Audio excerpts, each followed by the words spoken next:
Hello everyone, and welcome to another stream on IndieX. Today, with me, the two guys from the team of Squadron 51 and Lumiar Feorama Filmes, Lumiar in Feorama Filmes, Giordano and Mateus, that will talk to us a bit about Squadron 51. Thank you so much for being with me, and sorry for the confusion when before starting the stream. I hope that I can be able to compensate during the gameplay with several laughs when you watch me play the game, because I die like 100 times just to walk 10 feet. What? uh, How are you today? We're fine. It's very early here in Porto Alegre, Brazil, where we are at, but we're fine. Still waking up. Yeah, yeah, Hi, hello, hi everyone. it's lunchtime here in Portugal. Uh, what can you tell me about? Talk to me and to the our fans about Squadron 51. So, Squadron 51, it's a co-production between a film company and a game studio. It was created by Márcio Rosa, a game developer here from the south of Brazil. He started to create the game in 2015, 2016. Me and Mateus, we represent Ferrorama Filmes, which entered in the project afterwards. We are a film company. Originally, we were invited to produce the live action cutscenes, but we ended up producing the game as a whole. So it's a black and white shmup with a 1950s B movie sci fi aesthetic. And with live action cutscenes. So it's a very unique game. It was very challenging for us.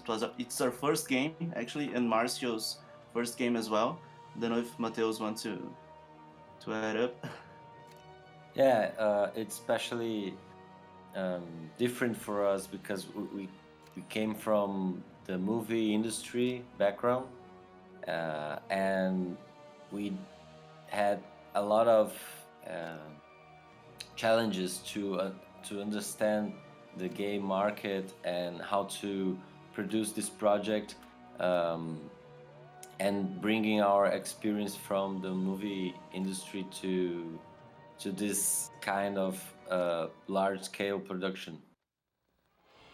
Yeah, Jomig, it's way better to be with talking to someone than being alone. Well, I have to say that yesterday I've tried this game and I've died some sort of 100 times just to go through the first level. So this is not a piece of cake. Uh, another excellent thing that always make me remember of my childhood is this live action cutscenes. How hard it was for you to make these cutscenes? So about the cutscenes, we know it's a concept that sometimes is seen as a little bit cheesy or something from the late '90s, a dying trend from the late '90s. But we decided to take that risk because it's the essence of the game is this meeting between films and games. So we decided to stick with it. It was a little bit challenging, yes. We are a small film company here in Brazil. In our state, it's not very common to create big science fiction films. So it was a little bit strange for everyone working with it. It was the first time we were working with a green screen all the time. And of course, there's the CGI that it was our first time working with a big load of CGI in a film. But it was very interesting to study those film references like Ed Wood, like War of the Worlds or The Day the Earth Stood Still, and Godzilla, and all these 1950s from this sci-fi from the nuclear era. It was very interesting to study those references and understanding how we can achieve in the gameplay and in the cutscenes this B movie feel. How did Yeah, I you? think Oh, that sorry, Mateus. Go long. I think that the hardest part of the production of the cutscenes were the post production, because we shot all this back in 2018 in June in a studio here in Porto Alegre, but we this all these CGI scenarios and effects, they cost a lot of money. So we stood still in the production until we had a partnership with Whisper Games, who believed in our project as it were, and then we were able to actually bring life to all this green screen that we shot, and involving uh, dozens of professionals, all here from Brazil. The levels of production are through the roof. I have to say. How how how, how would you? How did you reach LumiArts, or was the opposite? How have this project started? It's not common to see a movie company to work in movies. Well, at least on this degree. Was Yeah. was the game pitched to you? Was it discovered by you? So Marcio Ross, the creator of the game and the creator of LumiArts, he's like a one-man studio. Most of what we see on screen during gameplay, especially in the first levels, are a work of just one guy. That's who's actually working right now on the game still. Wow. So yeah, he created the game. He was a friend of ours, but he was alone, and he didn't have a lot of experience with project managing.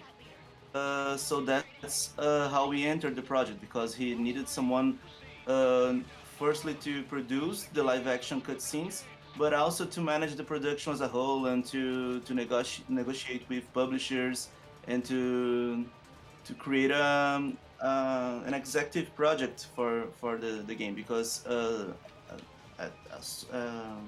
when we entered the project, there was only the first levels, and they were very in the beginning of production. It was already impressive, but it changed a lot since then. But it was already impressive. So we fell in love with the concept. It was very cinematographic. It was very film-like. So and our film company, it's very concentrated as well in projects with fantasy and science fiction. It's part of what we want to work with. So it was a perfect match for us. Yeah, yeah. Well, I have to say that the game is so beautiful. It's very beautiful when played. Um, you talk about another partnership. How did Whisper Game discover you? Did you pitch the game and they liked it? How was that discovery?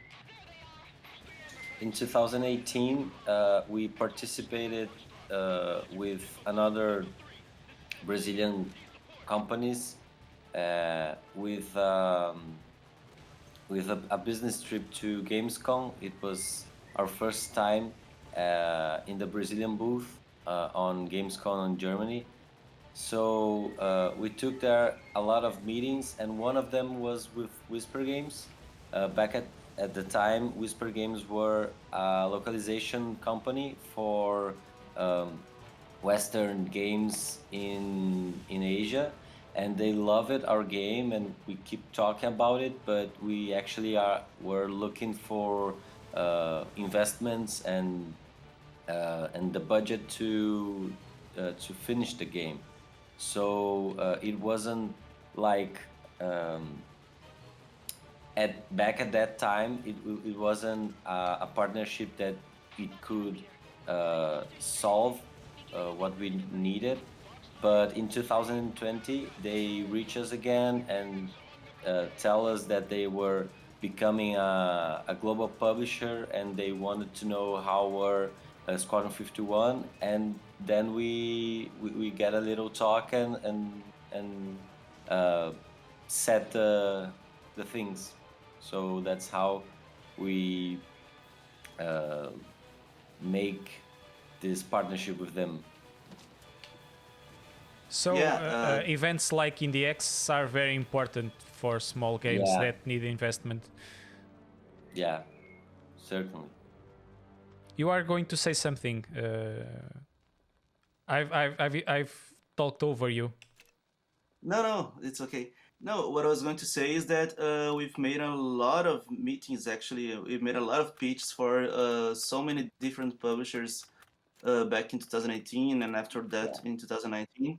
And a lot of them didn't believe too much in the project. Some of them were like, "Those cutscenes are not." This concept of cutscenes is very 90s. It's some of them wanted us to make it for mobile and change a Yeah. little bit the aesthetics to make it lighter for mobile. So there it was we struggled a little bit during those years because we were very certain of the concept of the game. We're very sure that what was the kind of game we wanted to make. So it's nice that Whisper Game fell in love with that concept and remembered the project when they were able to back it. So we're very thankful for Whisper Games to believe in us and in the game we created. On chat, Asphodel is asking if you guys are using back-to-back side of IndieX. I cannot explain you what this is. I have no clue. I'm just here for the streams. But Yeah, he can. we don't know, but also we are not using. Okay. You'd like to know what is it? Oh, okay. Jesus. I'm just a regular guy that plays games. Just a little bit of context. Actually, we are at this moment. We are in the very last days of production of Squadron 51, so we are very immersed in the last details of development. So that's why we we might not be very up to date with everything is going on. We just entered here because it was important for us, but we are actually a little bit of a Yeah, with a lot of things, things to do at the moment, I assume. About the gameplay, what can you tell me about the gameplay? Can you tell me? Well, No, not me, yeah. but Yeah, to the listener, the viewer. I think that one of the things that changed a lot in this final stage of the development, like this year and a half, was the gameplay. At the first, we had a much more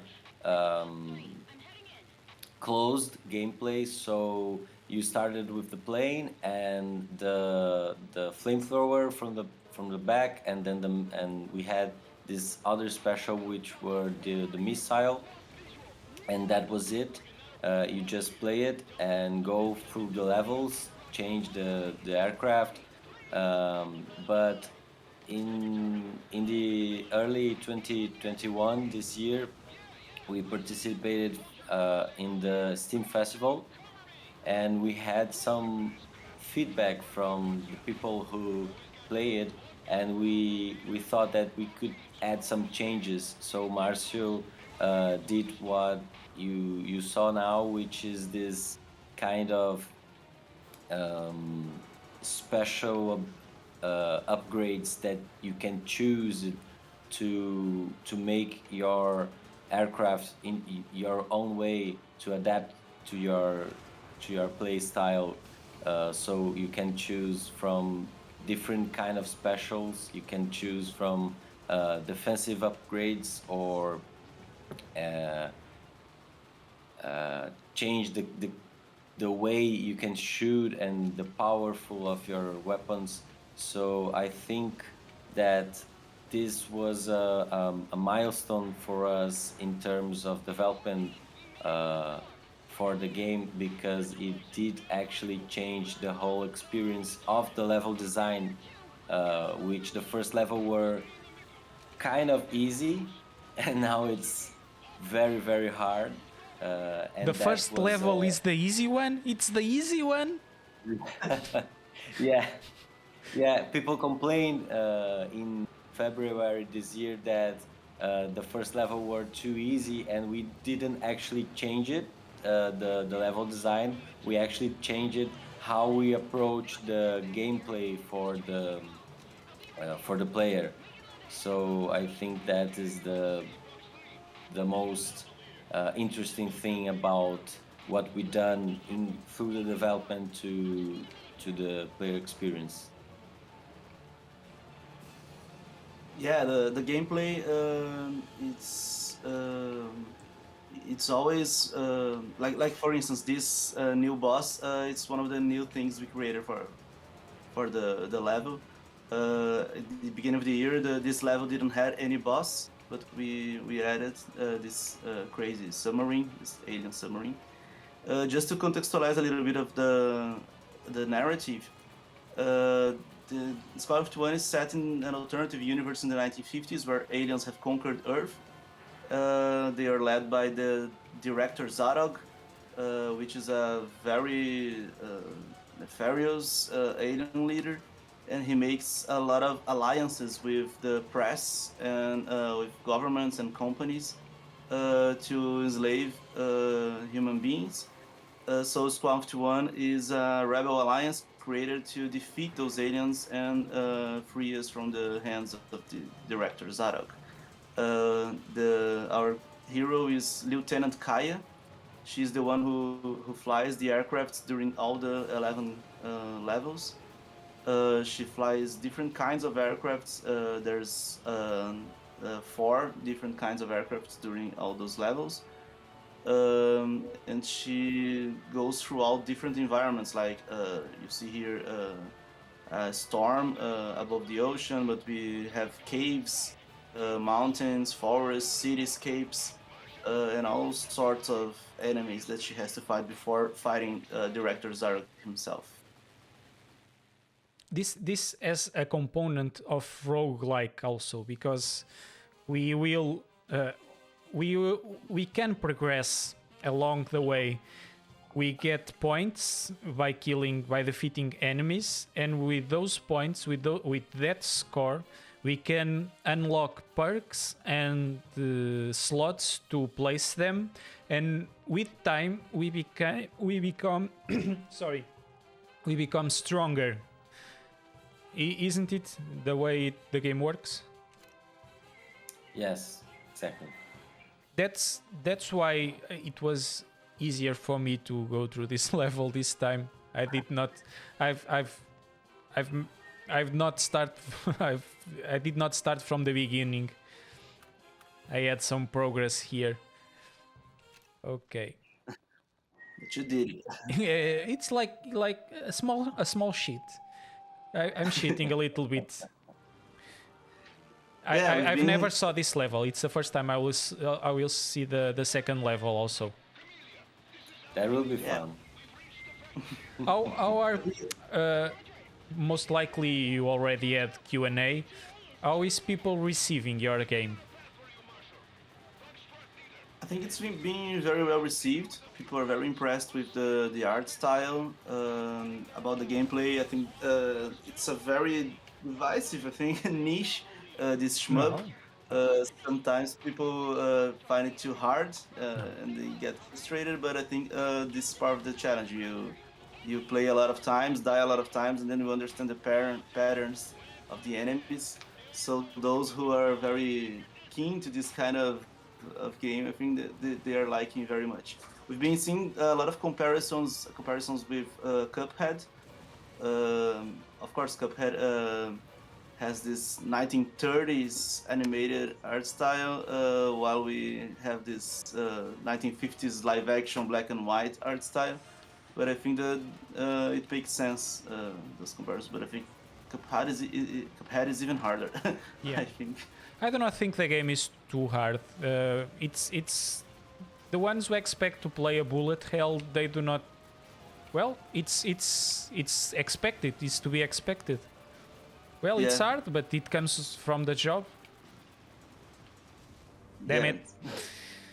it. Does this game will be released just on PC, or do you have plans to release it in other platforms as well? To be released in all platforms, in Nintendo Switch, PS4, and Xbox One as well. Probably in the first quarter of 2022. Great. But for now, yeah. I, For now, I only on. but for now, yes, it's the easiest way to release a game. I'm super impressed and interested in a game like this. What were the biggest issues when making the game? The biggest concerns and problems that you faced along the way? What else? Well, I think that the most challenge thing were to manage different um, so many different crews that were responsible for things that actually get together in the end. We were used to do that in the movies, but we felt that we were a lot closer to each other when we doing a film that we were in the game, and also because of the pandemic, it was all online and from home office. So to organize and stay tuned with everyone from the distance, I think that were one of the most challenging things for us. Yeah, we had the sound crew, the CGI crew, the composer, Marcio, who developed most of it, but also a lot of other CGI artists that we managed to hire after Whisper Games started to back the project. Before that, it was only Marcio, so I think his answer to your question would be different. I think it would be like to develop everything by himself throughout the years. But since last year, we had all these other people that we were able to hire to help us achieve this level of craft. And also, most of people working on the game, it was their first time. Like the sound crew never had created a sound design for a video game. They were used to localize games in Portuguese, but it was the first time that they were created the sound design from zero. The composer also never had composed a soundtrack for a video game. We have never produced a video game, so it was first time for everyone. I think that's the most challenging thing, but also the most exciting thing about 12 It was everyone discovering together how to craft this. How Yeah, different? kind of like what our characters experience in the narrative. You know, they are all mating this for the first time, like fighting aliens, because no one fight aliens yeah, in Earth. So I think that we kind of feel like our tiny squadron. Yeah. Yeah. How different it is to work in a movie for. How can you compare working in a movie to working in a game? I think it would Well, depend. But please go with us. yeah, this is a question we hear a lot, and it makes sense because it's not only a game that we are making, but a very specific kind of game which have which have cutscenes and live action cutscenes. So I think that the way we can compare the experience of making a game from the movies um, is that uh, the game industry works in a very specific way that differs from movies, which is they they think of the game more like a product uh, to consume, to buy it quickly uh, than the movie. So the movie you can, you know, go to the theater and watch it. You can watch it in the Netflix, but you don't actually buy the movie anymore to have it in your library or something like that, unless you know you have this kind of thing. But the game you actually need that. So the whole thing of understanding how to make a business plan and how to get the money and to do all this stuff, it's kind of different. So in terms of producing the thing is it's not so different from the movies, because we still have to plan a lot of things and be in touch with everyone and you know, make schedules and milestones to complete the things and making the adjustments. But the business part is actually quite different, um, because you don't do a game, you don't make a game to release only on in Brazil or only in the Europe. You make you kind of make to the whole world because of the internet. While the movies, you still have these areas which you need to think of where I will exhibit, to where to whom I'm making this movie, and so on. So I personally think that this kind of reach for the thing that you are doing is one of the biggest differences between the game and the movie industry. Yeah, I think it's important to say that we are not a big industry here in Brazil, big Yeah, film industry. So, that's one important thing. Our film industry was in a very interesting development until a few years ago, when we had a coup d'état, when our president was taken yeah, down, and then we had a extreme right wing government that hates films that took over.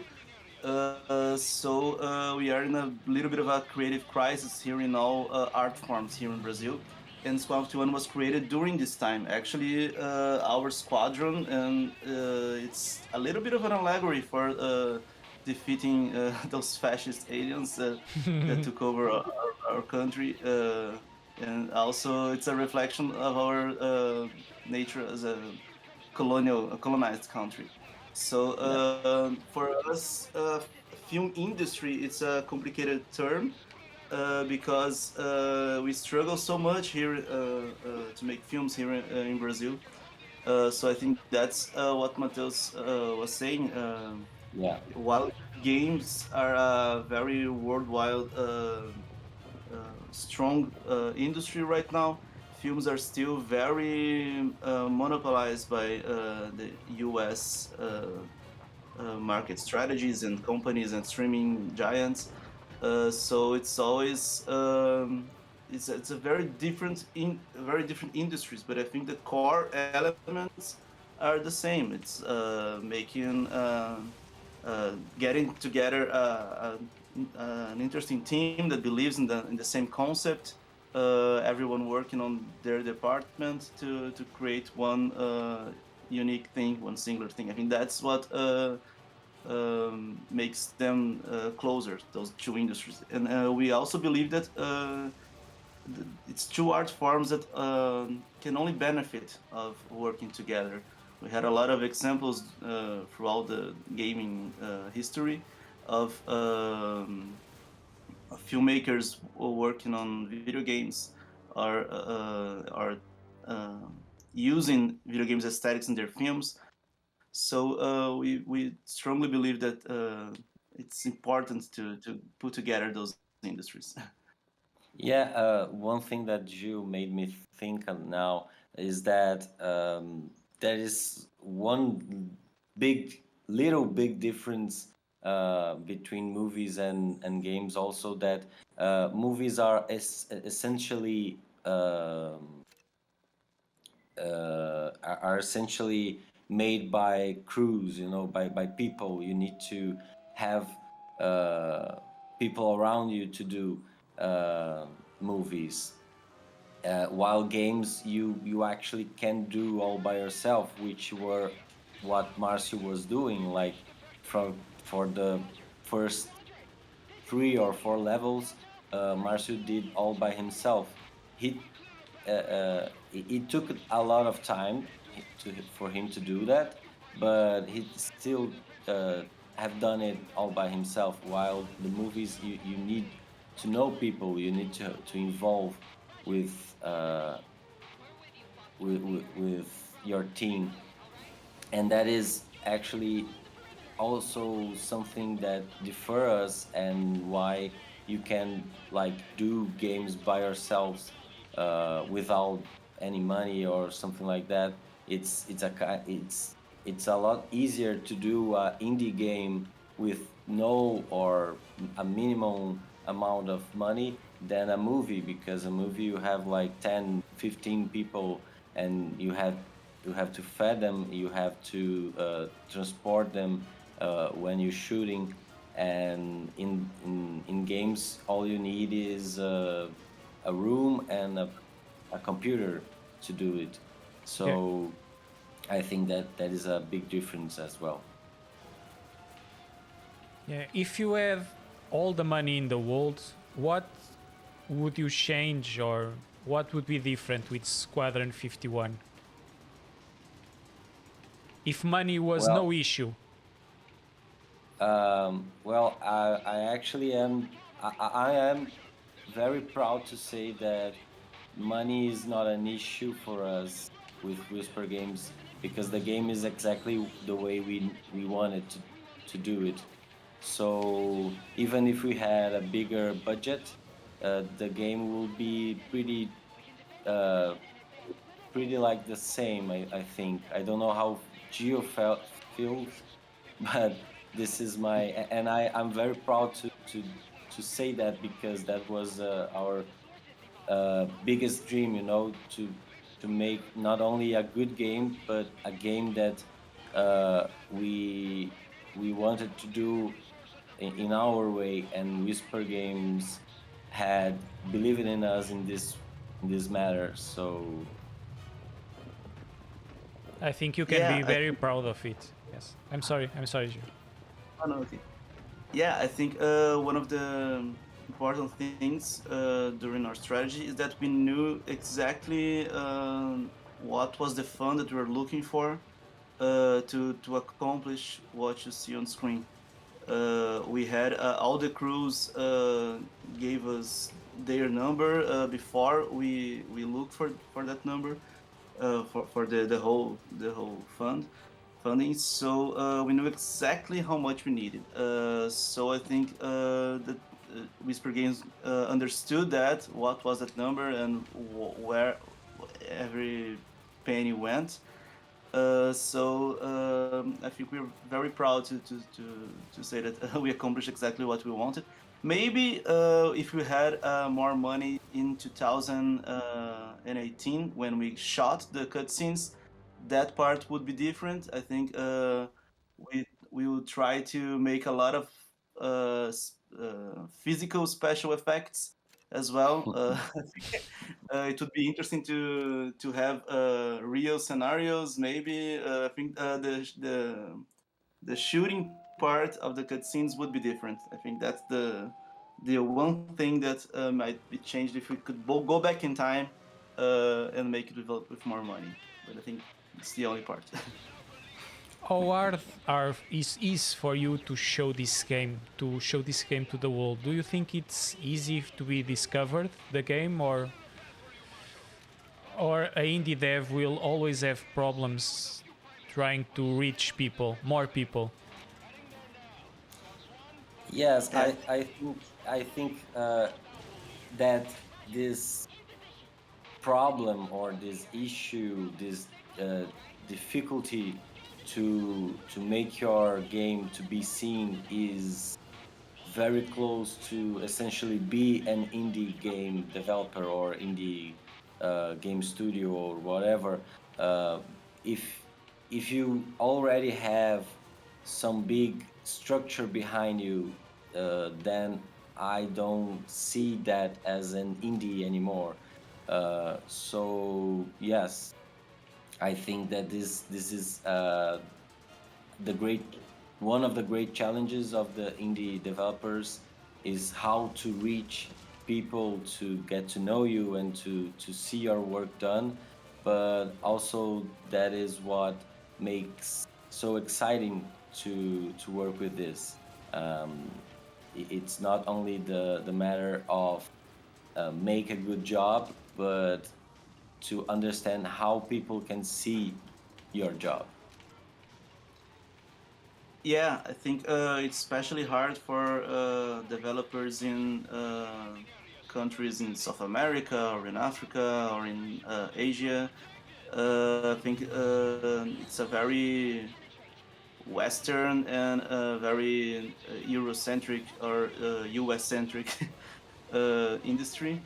So it's always going to be a challenge to break into these spaces because we have to have PR and marketing strategies that can match up with those big companies from those countries.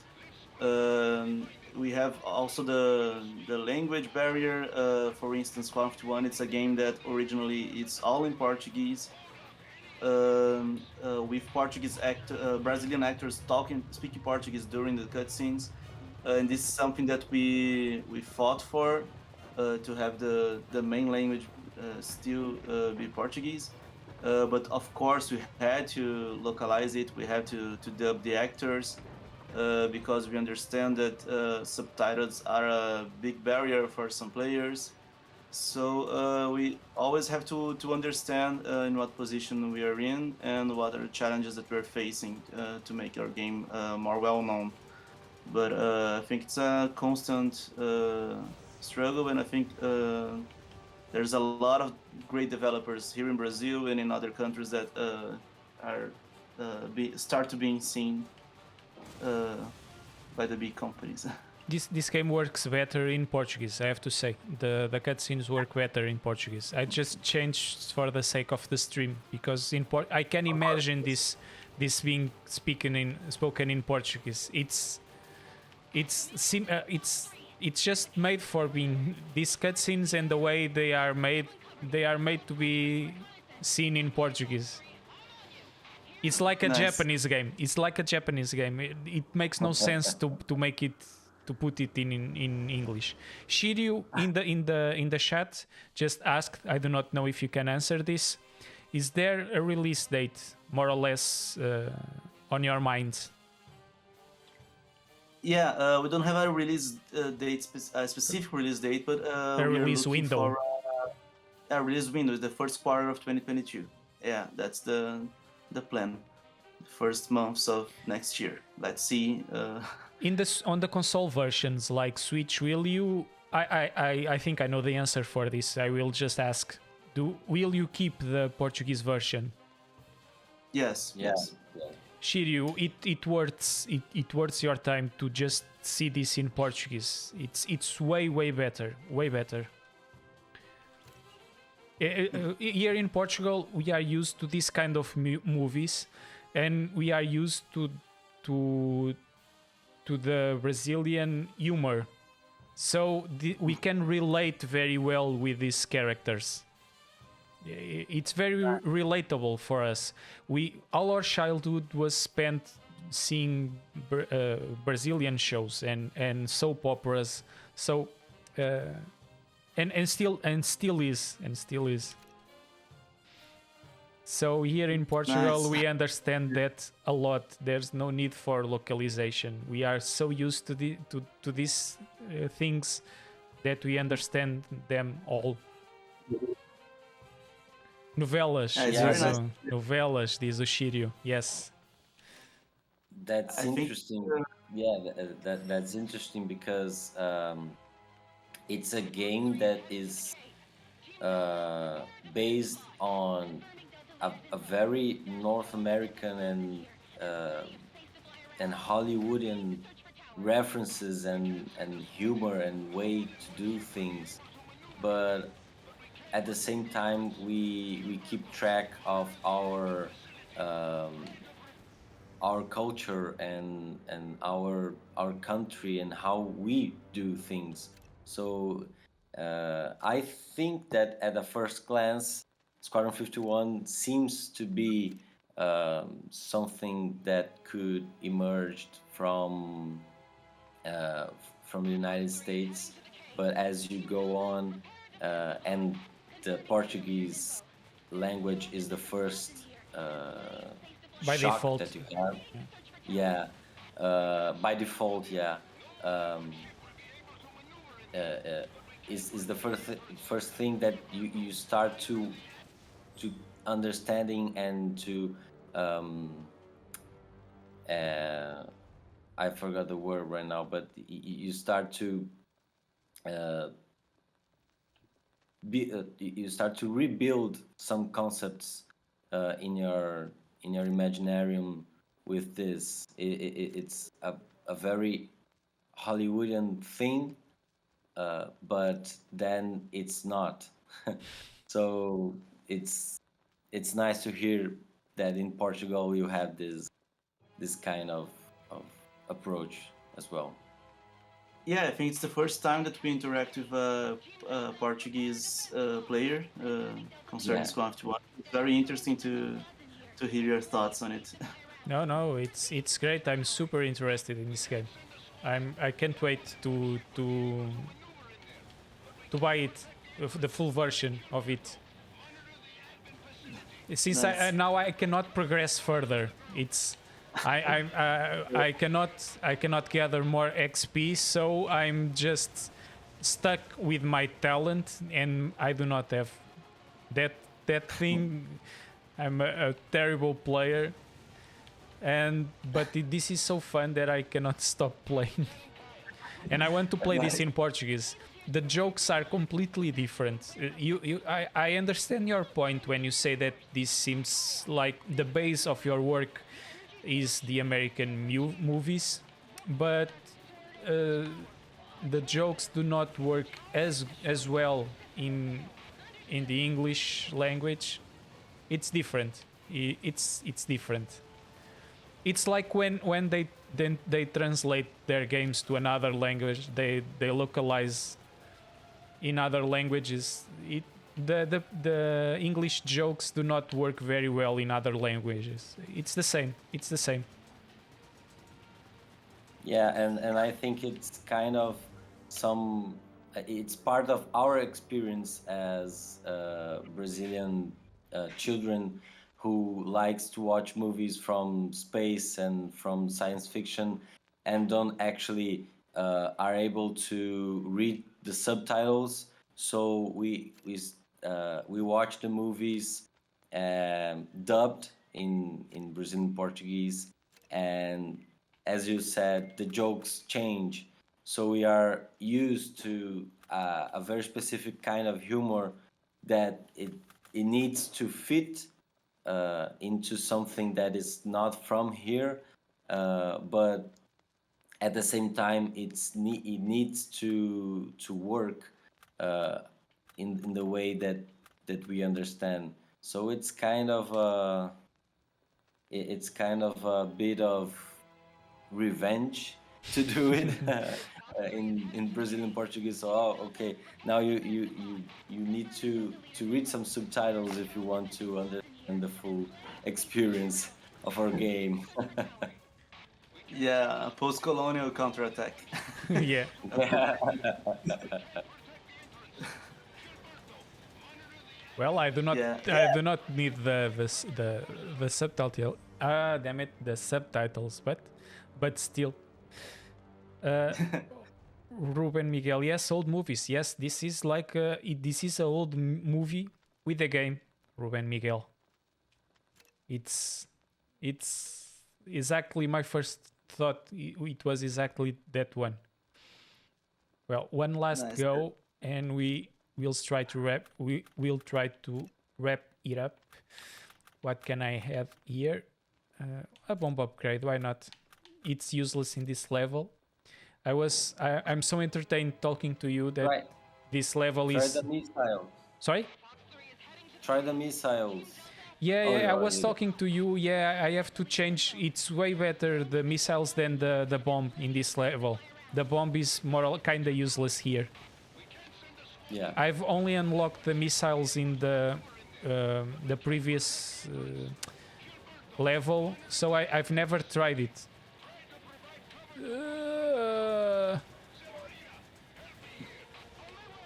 It's too late now. I'm fully heads on. We really have to be concentrated on this to do something.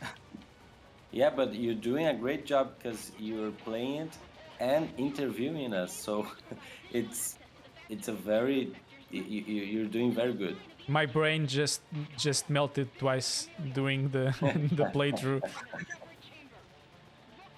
Yes, Rui, it's a great game. It's really a great game. Thank you very much. Yeah, and I'm reading the chat at the same time. I'm trying at least. Are you playing? Yes, you're playing a PC, but you're Yes, playing controller. with a joystick. Yes. Yeah, a controller. Yeah. A simple Xbox controller. Yeah, I've tried with the keyboard, and it didn't fit well. I think that Yeah, it was the same here. Everything if I can play a game with a keyboard and mouse, I will always play with keyboard and mouse. I've tried it, but it was not. The feel was not as good. So I've just put the keyboard, the controller, and that's it. With the keyboard, Yeah, it's great. It's flawless. It's very precise. You have two control schemes at the same time. We can use the triggers to shoot, or you can use the face buttons. It's very user friendly. In that regard, it's very, very user friendly. I cannot complain about the controls in any way. Yeah, that's it's an interesting thing that Squadron 51, Marcio wanted to develop from the beginning as an indie console game. So yes, we have a port for Windows, but all the level design and the console and the gameplay were thought for the player to use a joystick, a controller. So this is very you can see this very well when you play the game. With the controller, it just flows very well. Yes. For instance, I was using the trigger for my main machine gun, but I was using the face buttons to shoot the other ones. Oh, I can remember the name. Well, but the bombs and the flamethrower. I was using the face buttons. It's a very good control scheme because it allies the old stuff. Because when I was a kid, I did not have any trigger to use on my controllers. I was a Sega guy, so only with Sega Saturn we had the triggers, and they were not used quite in the same way. And we can choose how to play it as an old guy or as a new guy. In that regard, It's flawless. For me, it is a Squadron 51. It is one of the most exquisite games that I've played in this, and that I've seen being played in this contest, in this event. So I have to congratulate all your team, for doing it. And I want to thank you also for being with me, for standing with me with my strange English. For that, I have to apologize also for the confusion in the start of the stream. I'm sorry for that. Thanks for being with me and sticking with me along the way. And I have to be. You are so passionate with this game, and you transmitted your passion to everyone that is watching this stream. I think in a great way. You are funny. You can be very assertive with your opinions, spot on from time to time. The game, the game did not need you to speak. The game is enough. It's good enough to speak alone from himself. It's a great game. I'm super thrilled to have been to play it when it's released. And once again, thank you. Any final words that you want to leave for everyone watching you? I want to thank you for your time as well, and also for your thoughts on Squad 51. I think it was very interesting to hear from you from a Portuguese point of view. It's been a great experience for us to show this game in different events, different countries, to hear feedback from different people. It's a first for us, so it's been a great adventure to do that. It's been really recompensating. I think thank you very much for your time and for EDX. It was great. Mateus? Yeah, I think that after all this chat that we had and talking, I want to finish this in Brazilian Portuguese and not in English. Então, muito obrigado, Gonçalo. Foi muito massa estar aqui contigo. Eu agradeço muito as tuas palavras. Foi ótimo estar aqui contigo nesse stream. E espero que quando a gente lance, tu possa curtir e a gente ouvir de novo sobre as tuas impressões. Muito obrigado pelas tuas palavras. Claro. Abraço. Claro. Obrigado também, Matheus. Muito obrigado. Guys, see you next time. Bye. See ya. Bye.